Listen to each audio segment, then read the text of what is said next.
So my opponent made the point of that they would they play the role if men wouldn't be able to, but the women make up significantly less than all of the men, so they won't be putting them in that often, especially since, like I said before, they only make up 15% of the whole military.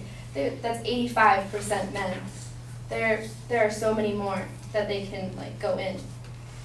And then she said that about how they would be required to, how they wouldn't be prepared for the combat scenes, but in fact, in the Army, all of the people are required to go through combat training.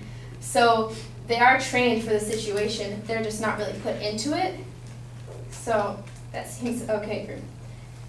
But also, according to the Washington Times, few, if any, women possess the physical capacity to perform in combat or heavy military occupational specialties, and none of them will outperform well-trained men.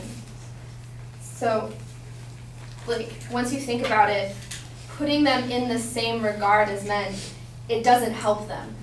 It actually can hurt them. This also says, training women, also the Washington Times, training women with men to the same physical occupational standards dramatically increases the skeletal muscular injury rate among women.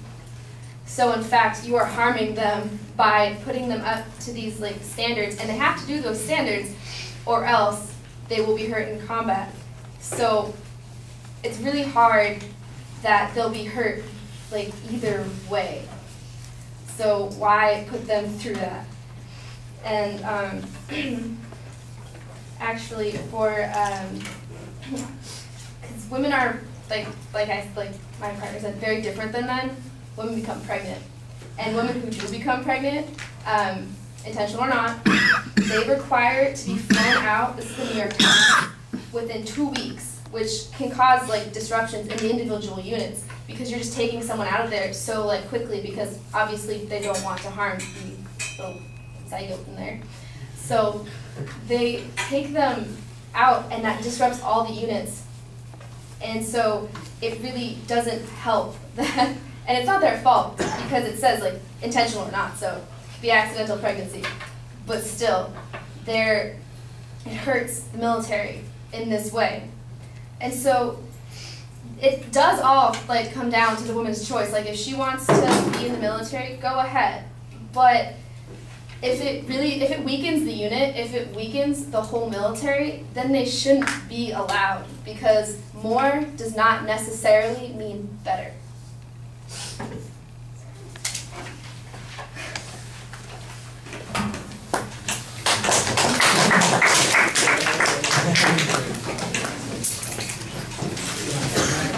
Yeah. Sounds very serious.